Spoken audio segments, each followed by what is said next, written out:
Hello, everybody. My name is Dr. Glyndie Nickerson, and I am a Somatic Experiencing Trauma Institute faculty member, and I'm here to introduce Dr. Peter Levine and Maggie Kline. So welcome, everyone.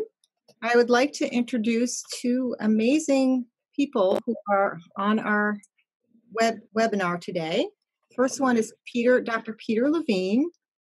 He is the developer of Somatic Experiencing, a naturalistic and neurobiological approach to healing trauma. He is also the founder of the Somatic Experiencing Trauma Institute and the Foundation for Human Enrichment. He's the founder and president of Ergos Institute of Somatic Education, as well as he's the author of several best-selling books on trauma, including Waking the Tiger, which is published in over 29 languages. Dr. Peter Levine holds doctorates in both biophysics and psychology and is currently a senior fellow and consultant at the Meadows Addiction and Trauma Treatment Center in Wickenburg, Arizona, and continues to teach healing workshops all over the world. Welcome, Peter. Thank you. Thank you, Gylndie. Yeah. So we're also here with Maggie Kline, and she is a humanistic and Gestalt psychotherapist with over 35 years experience, and she's also a retired school psychologist. She specializes in trauma prevention and healing through the lens of somatic experiencing.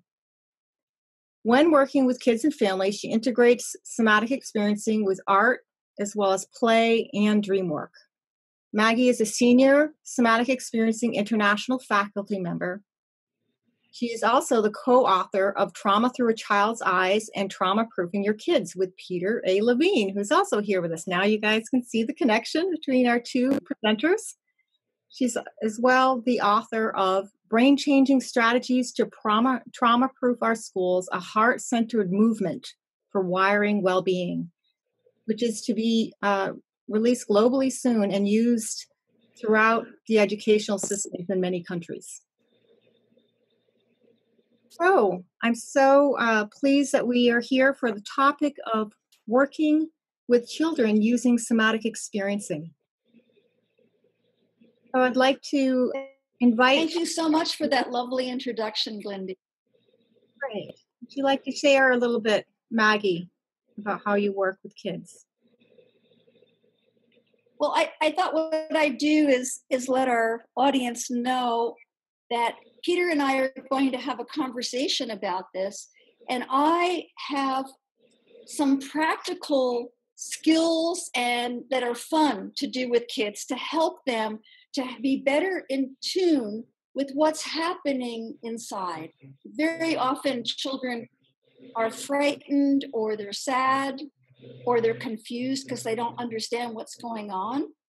And parents are like antenna. The children and the family members pick up from the adults in particular, their anxiety as well. And so Peter and I are here to help you have tools to relieve that anxiety, to be able to be centered in this storm that's going on.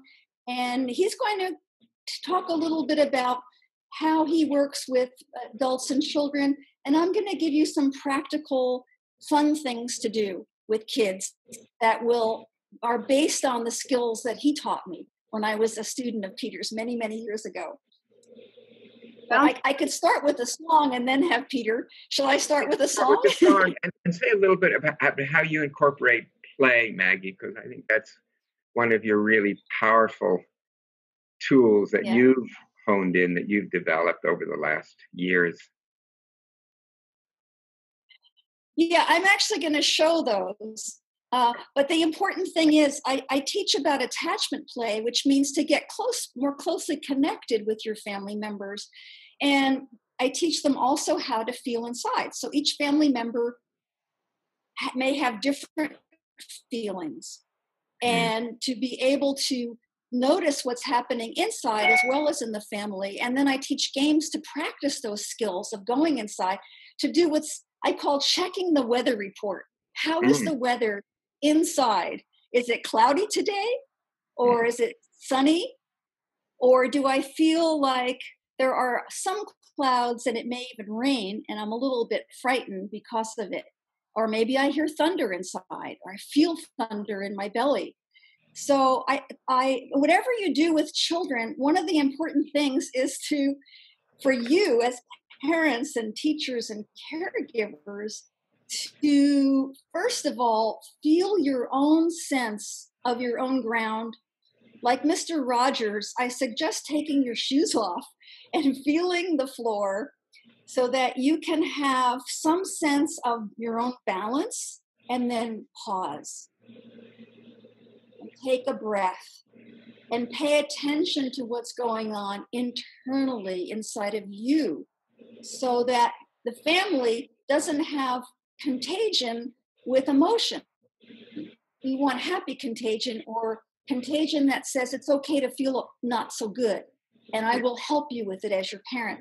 But whatever you do, it's important that you have some levity and humor, because humor will actually relax the children. And that so I was going to start with a humorous song. Okay. I was just going to say that the children, really, the parents can convey to the children that they are going to be protected, and their parents are going to make them as safe as possible. And they can talk about any of their feelings or their thoughts or their fears at any time they want. So I would just add that. Wonderful, Peter. Yeah, that's really important. And would there be a little bit more that you wanted to say about that, Peter, in terms of how you do that? Well, the things that when adults experience threat, they fight or they flee, or when they're completely overwhelmed, they collapse into helplessness. Children, on the other hand, they can't fight or flight. They deal with danger, threat by attaching. So it's so critically important that the attachment figures, that is to say, us adults, really can convey a sense of calm within ourselves to convey to them. And Maggie's talked a little bit about that, is the way we mirror each other. So I think that's some of the most important thing. And kids are by their nature both creative and resilient. And if we support them in the right way, then they will be fine. They really will be fine. So I know that's maybe easier said than done, but it can be done. It really can be done. So, and again, Maggie's this wonderful play exercises that she's developed for kids and for parents to do with kids, and even for parents to do with each other, to really get into that. In a way, the antithesis of trauma is resilience, creativity, and resilience. And that's what we want to promote. And this can be done through all kinds of activities, but including drawing, painting, playing with clay, playing with puppets. These are, the only limitation you have is there is no limitation. It's just to stay with yourselves as parents, as the caregivers, and be with the children by first being with ourselves. And that allows them to connect and to attach, because again, attachment is where kids develop safety. So that's absolutely, absolutely critical. Such an important perspective, Peter. And Maggie, I'm wondering if you have something to add to that, especially in light of the play exercises that you do. Yes, I do. One of the things that Peter taught me so well was to have presence with our children and with each other. And what that means is really paying attention and doing deep listening. And it also means connecting. And the way that children connect is through laughter and play. And so whether you're teaching them how to wash their hands properly, or whether you're going to sit around and play a game together, it's important that there's some humor, that you leave your tension behind. And kids need rhythm. And one of the things I have found to be most helpful is making up songs together. When Glyndie yeah, when Glyndie asked me to do this late last night, I immediately thought about the kindergarten and first grade that our nurse and psychology team used to go into. The nurses went into the schools and taught the kids a hand washing song. And I was trying to remember the words, and they said, I called one of the nurses. She said, no, we just sang happy birthday twice. And I got off the phone and I was disappointed. I thought, that's really boring. So I made up a little song. Wash, wash, wash your hands, wash the germs away. Bottom and top refuse to stop till the germs go down the drain. And you could have the kids do motor movements, because when they're actively engaging with their joints and their muscles and with play and with laughter and with rhythm, with their parents enjoying them together, something magical happens. It's called emotional health. And emotional health or mental health is the number one immunity booster. It is number one immunity booster, making good contact with our family members and just loving them up with fun and play. Now, I could sing more, but I won't. I should publish this. I have about 8 stanzas. I couldn't stop last night. I was having so much fun. And what I noticed, it took my sadness away, because a family member died during this coronavirus epidemic, and I've been giving a lot of support to my cousin. And just making this song up last night took me and put me in an entirely different mood. And somatic experiencing, Peter will talk a little bit more about it, puts us in a different mood. It doesn't deny the uncomfortable feelings. It doesn't ignore what's going on in the world, but it gives us tools to actually be responsible for changing our own mood by understanding how we can go internally, sense what's going on, and use there's 3 different tools I'm going to be introducing and show you how I do them with play. So Peter, did you want to say anything else about that? No. You're on a roll. I am on a roll. I like it so. You're a font. Yeah. You're a good jiver. So, okay. Shall I start with some skills? I think so. I think what people want are some practical skills. Practical things. Okay. So it's a wonderful time for your family to learn skills together. And for emotional, I think most people by now have heard about Daniel Goleman's work in emotional intelligence and Daniel Siegel and his good work but not many people have heard about a third type of intelligence. I'm going to introduce a word I think is really important. It's called interoceptive intelligence. And really what it means is body wisdom. What's going on inside of my fluid body with my heart beating and my tummy and belly, with my eyes and with my voice and with my arms and limbs? What's going on internally that's making me feel comfortable or uncomfortable? Peter talked about fight, flight, and freeze, and that is all mediated through the lower brain circuits of the survival brain. And so in order to talk to that part of the brain that we teach kids is the gecko brain or the reptilian brain that likes to be safe, there's 3 skills from SE that have really impacted myself and the kids that I've worked with.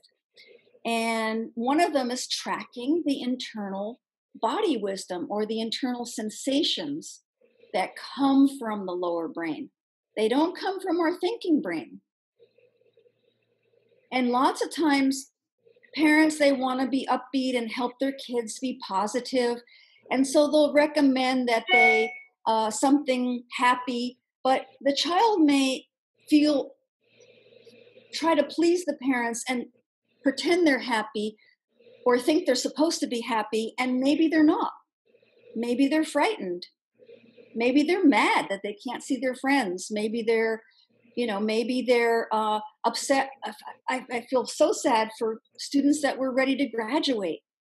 So it's important to help them understand not just their emotions, but the sensations or the body wisdom that's beneath our emotion in order to regulate them.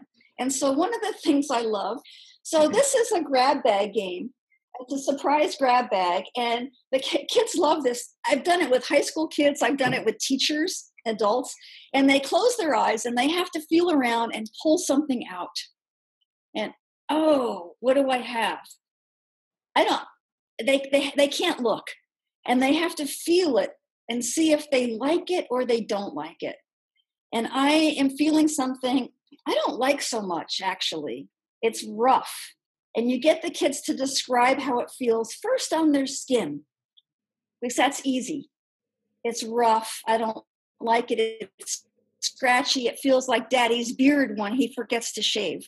Yeah, I don't like it. I want to put it back. Let me see if I can find something that feels different. But then you don't let them get away with that.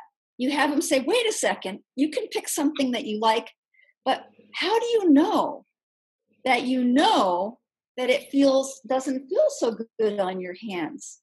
If you were to stop and go inside your body from your skin, the outer part, to the inside, what do you notice? So I'm going to try it right now. I've never pulled this one before. Okay, I notice it makes me feel a little bit tense. It's not a happy feeling. Oh, so you can say to your child, where do you feel it?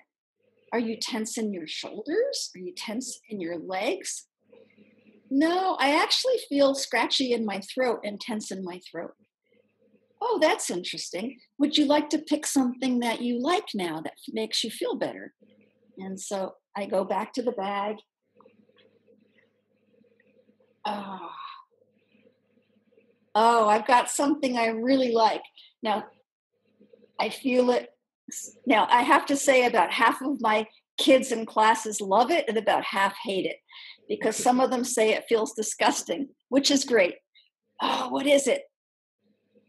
Ew. I like the way it feels because it's soft and it's a frog. Can you lift it up? And I can act. Yes, it's a frog. And I like its soft belly, and I like that I can play and make its arms long.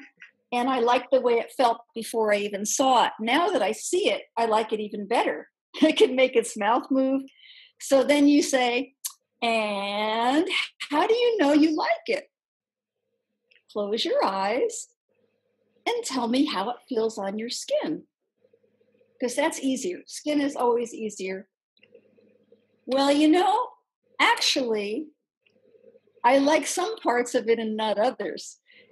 It's a little sticky on the belly, but I like the way I can stretch it like a Gumby bear. So it makes me feel like I can grow really big, like expanded, like a big, big balloon. Oh, where do you feel that inside? I don't know. Stretch the legs. What happens when you stretch the leg? It makes me want to stretch my legs and hop like a frog. Can we play frogs and leapfrog in our living room, Mommy and Daddy? You see how it goes, and you go, sure, but first you have to tell me how it feels on the inside, not just on your skin. Okay. When I feel my limbs want to hop, I feel my heart beating fast, like I want to play, and I feel like I have more breath. Can we play now?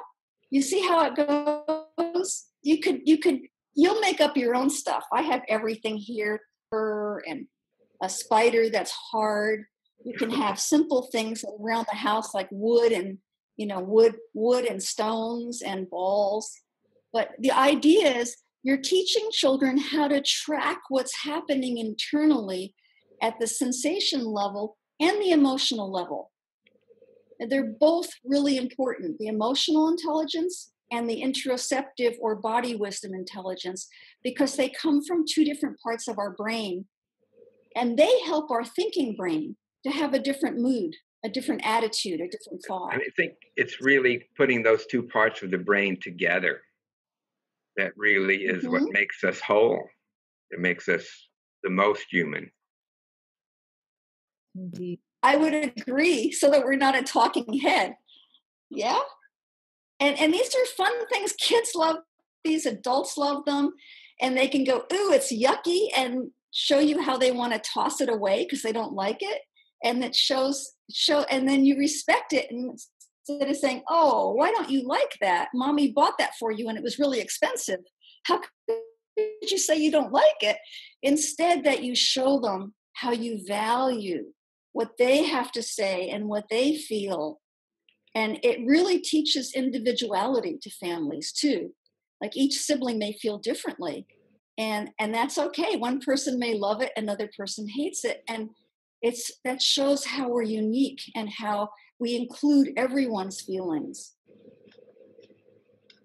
Say anything else, Peter? No, I think, or Glyndie, do you have it's pretty any clear. questions? Again, you never know where it's going to go, but you can trust that creative force and the bonding that you have with the That's child. right. And the important thing is to have fun with it. Yeah. You know, to laugh with it, to play with it. Sure. I have two other games, and I don't know whether Peter wants to say something else, but I made one up last night, and the other one is something that I've been doing for many years. So shall I show you another game? Sure. Yeah, let's do that. And then I'm game. The one I've been doing for years is what's important.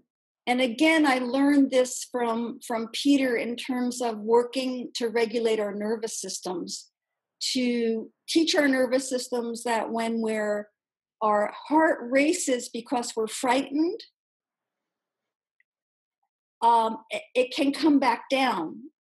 When we call what Peter calls orienting, it comes from biological orienting that all mammals share, all animals share, actually, all creatures, of being able to locate safety first, and to know that if our heart is beating rapidly and we're actually safe in this moment, that it's either fear of something that happened in the past or it's fear of something that will happen in the future. And so we want to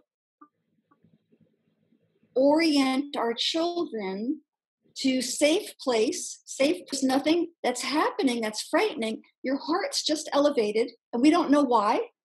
Perhaps you're excited, or perhaps you're nervous, and you could tell mommy or daddy a little bit about. Yeah. Again, that's the key, to encourage the child, not just to feel it, but to communicate it to the parent. What it reminds you of.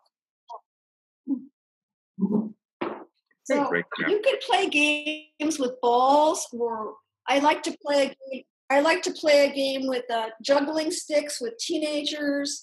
So you do something that's active. It doesn't matter what it is, whatever your family likes. It could be hopscotch, it could be juggling sticks, it could be beach ball play, but you want to get them to be able to hop or move and be active with their limbs, so they can start to feel the elevated heart in a playful way, and know that elevated heart doesn't always mean that something scary is happening. Mm-hmm. Especially if a child had something scary that happened in the past.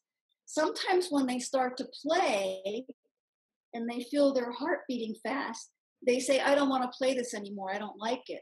And really, it's their heart beating fast that reminded them of something. Know it, because it's what we call implicit memory, or the memory from the reptilian brain, from the survival brain. So when we start to have them check in after they play an active game and feel what their heart's doing and feel what their breath is doing and how it changes if they do something quiet. So I have people alternate. I usually do an art activity for 5 minutes, and then an active play for about 10 minutes. And then I do another art activity for 5 minutes. And then what happens is, as they're they're doing the art activity, then they share their experience and how things changed. The trick is you have to stop the activity. If you have children that tend to be very active or hyperactive even, you want to stop them sooner before they get too wound up, and have them place their hand on their heart, feel their feet, imagine that they have roots like they're a big tree growing in the ground. You may even put your hand on their shoulder and have them check in, do a weather report of what's happening inside their body, and have them notice that if they just stay with their heartbeat, and you can put your hand behind their heart on their back, that it will calm down, and that they have tools to adjust what their heart is doing, that they're in charge, and they could be the boss of their emotions and their sensations, instead of the emotions being a boss of. You teach them how to be the boss of their own body so that they can feel emotionally mature. I mean, that's what maturity is, right? That we can regulate our own feelings and moods and not depend on outside circumstances. So you want to alternate between active play, checking in, and then quiet play. I think Peter had something to add. What? I was just going to say, I think children, especially younger children, especially younger children, really need us to do the burden share of the regulating. They really need us to help regulate them.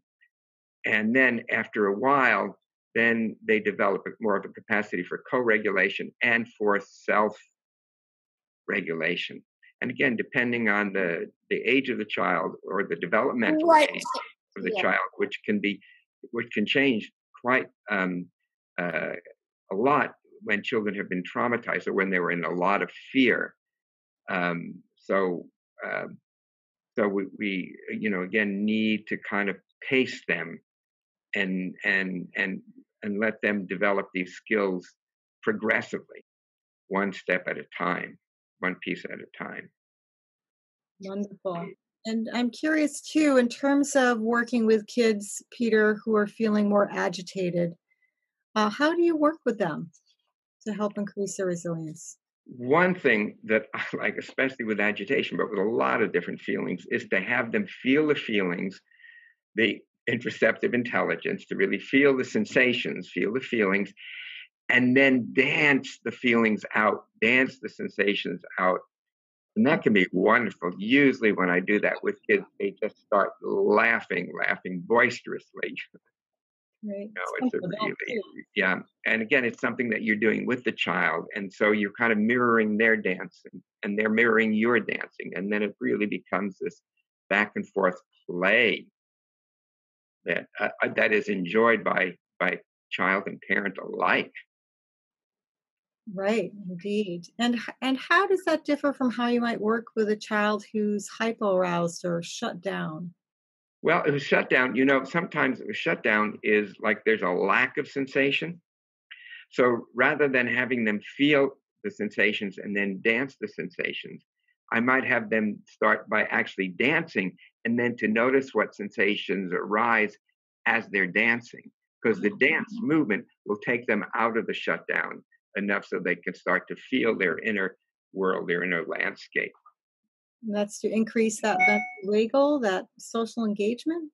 That's right. Yeah, once they come out of the shutdown, they will naturally want to engage with their parents or with other friendly caregivers and friendly, relatives and brothers and sisters. We give exercises like in some of the books, like in Trauma Proofing Your Kids, exercises that parents can do to prepare them to deal with this quiet. And maybe it's in trauma through a child's eyes. But anyhow, there are these kinds of exercises that here we go. Okay, that parents can do with the kids, and again, they really love it. They even if they're overstimulated, it lets them calm, and if they're underactivated, understimulated, it helps bring up the level of stimulation. So you can use it for both.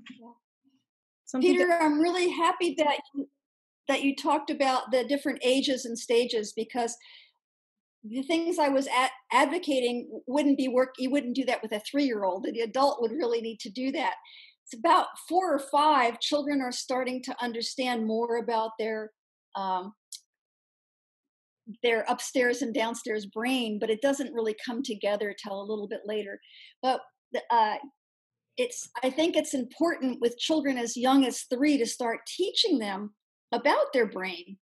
I had the chance to visit the school at Momentous Institute in Dallas, Texas, and they start with the preschoolers, and they make helmets with their brain on the, and then they learn about the amygdala and how when they are get angry or scared, how the amygdala is activated, and they have special place to go where they can soothe, they can. Hello? they can it's a gift for my collection from my son for Christmas for the kids. So it's a talking dog. And yes, Ziggy, I know you're here. If we don't pay attention to him, he'll go to sleep and start snoring really loud. Plush animals. I have a weighted animal for the young ones that have dysregulation problems. This is heavy, and you can actually take lavender oil, essential oil, which is very soothing if the child likes it and is not allergic to it. And this is heavy, and they can put it any place on their body that makes them feel better. Yeah. So the parent is teaching them even as young as 3. But Peter's right; they don't have that maturity till they're older. And there's also another way. Maybe kids don't quite understand, the anatomy of the brain, a more playful way. And this is from a 10-year-old Ugandan girl poem that she wrote. She wrote, "I have a little brain that's tucked safely in my head, and another one that's in the air instead. That one follows me and plays with me in bed. The other one confuses me, the one that's in my head." So again, making a playful way of knowing that parts of our brains have different functions. Parts of ourselves. That's right. Functions. That's okay, Ziggy. You can go back to sleep. I don't think you're going to go back to sleep. I think I'll put him over here. Great. Maybe you need to give a doggy treat. He actually says, "I love you." When I pet him on his chest, his heart starts beating, and it goes to thump to thump. Oh, wow. And children just love him, and so do I, actually. So playfulness is so important, but kids remarkably can learn their sensations sometimes faster than adults. But to answer Glyndie's question, how do you help the adults regulate? Well, when we're playing these active games, the adult is participating. So the adult is tracking the feelings as well. Their own, yeah.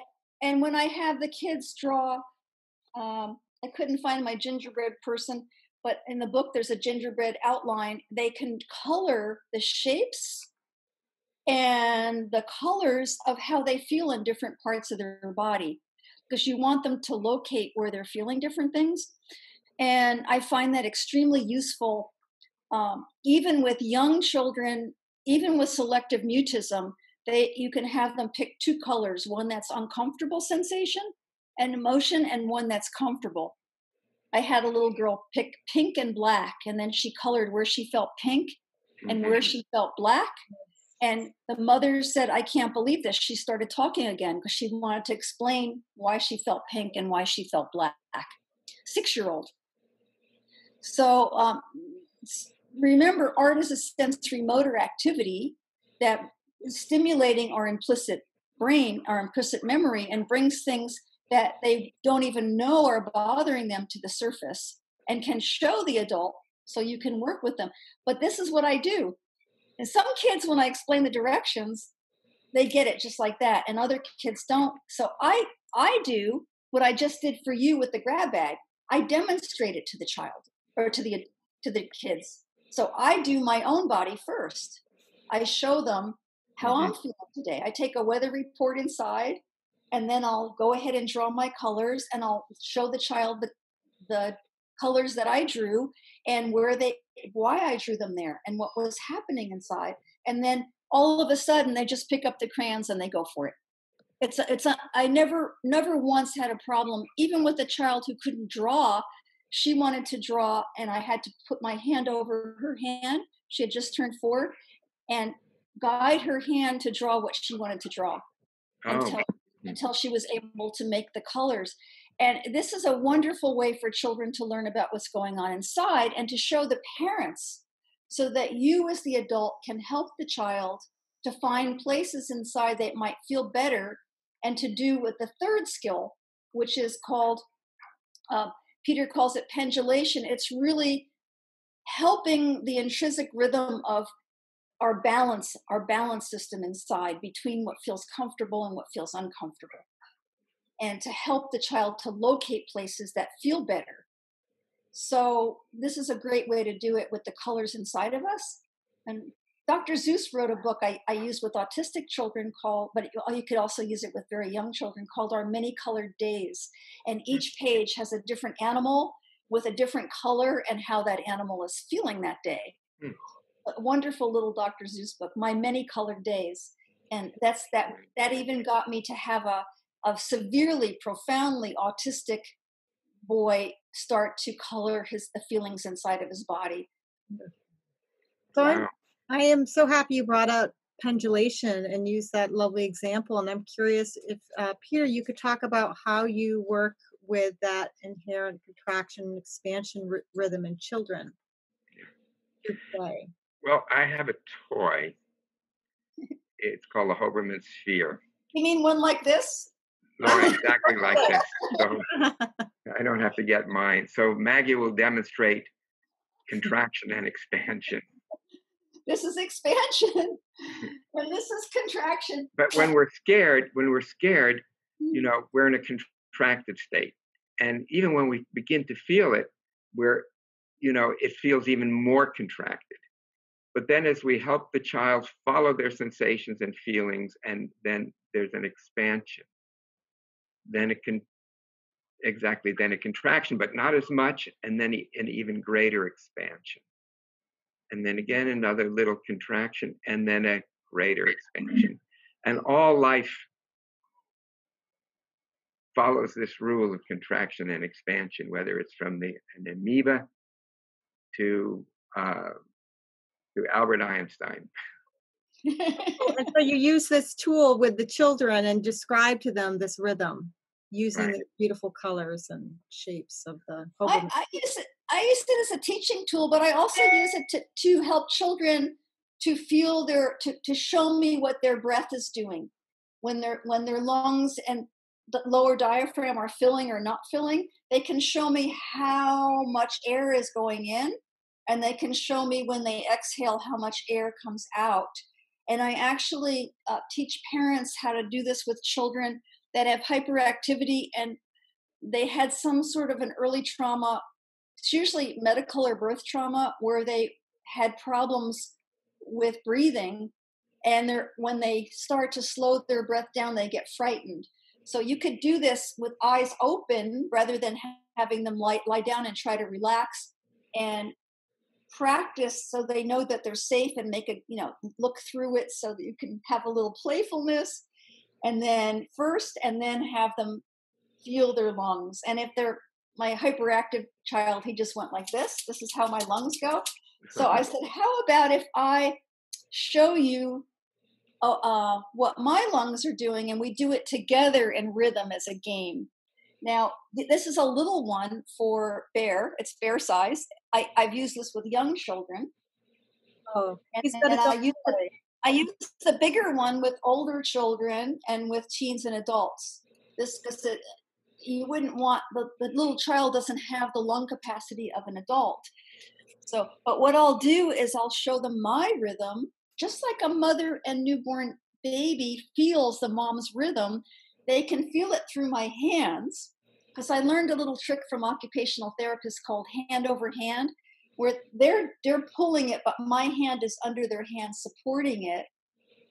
And I'm feeling my grounding. And then I'll say it's my turn to show my breath.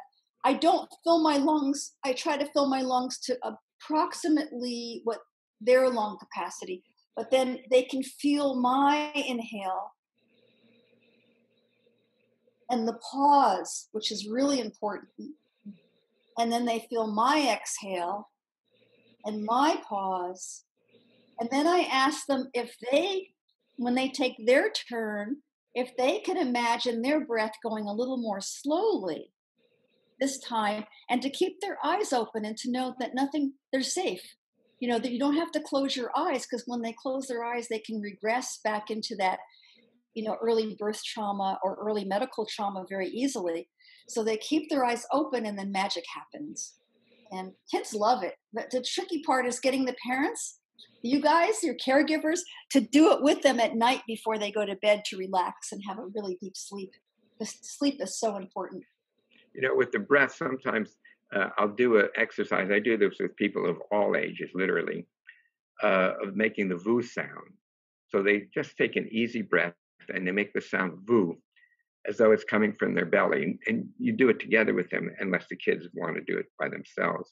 And you make the sounds vibrating in the belly with the voo. So I'm letting the air and the sound, the voo, go all the way out, and then just waiting for the next breath to come in, filling belly and chest, and then repeat once again.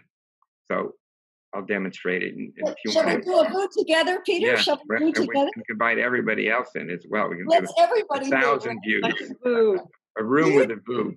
You too can view. Voo. So easy breath, easy full breath.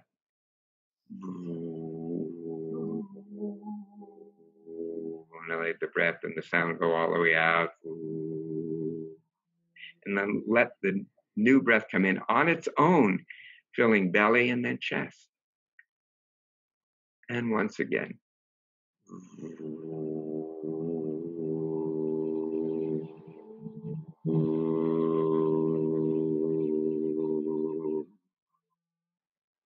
That's it. And just rest, just notice, just feel, sense in your body,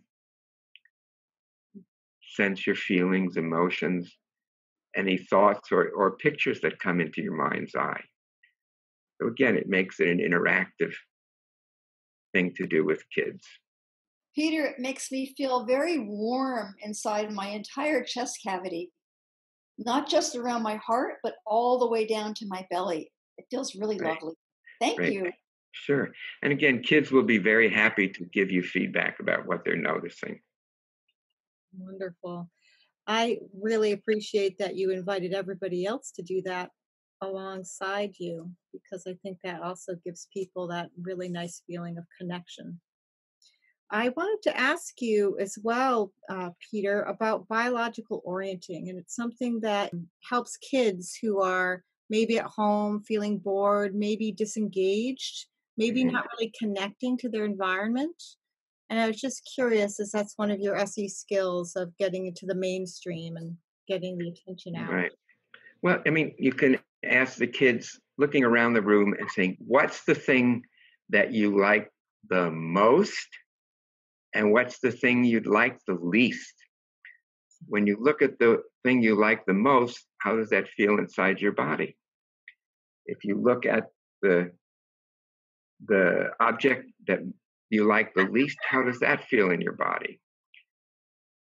So you're going from external to internal. And then you can say, and now, can you just go back and forth with your eyes, with your head and your neck and your eyes, from the thing that you like the most to the thing you like the least? And then go from the thing you like the least to the thing you like the most. So they're bridging together their internal and their external images and their internal sensations and feelings.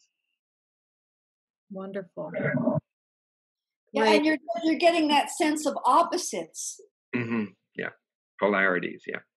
You don't want to make the mistake of trying to get kids to feel happy when they're not, but acknowledging how they feel and giving them these tools to so they can move the feelings and see that they're not they have other parts of themselves. They have both. Simon Says, you can take the simple Simon Says kids, a game that kids love. This idea came to me last night. It's with a twist. So you can say, Simon says, put your hands on your head, right? And so the kids go, okay. And Simon says, put your hands on your knees. Simon says, put your hands on your heart. Simon says, check inside.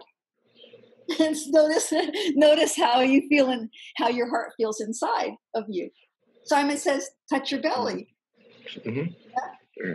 How does your belly? So you do this checking inside, teaching kids how to check inside, and you check too.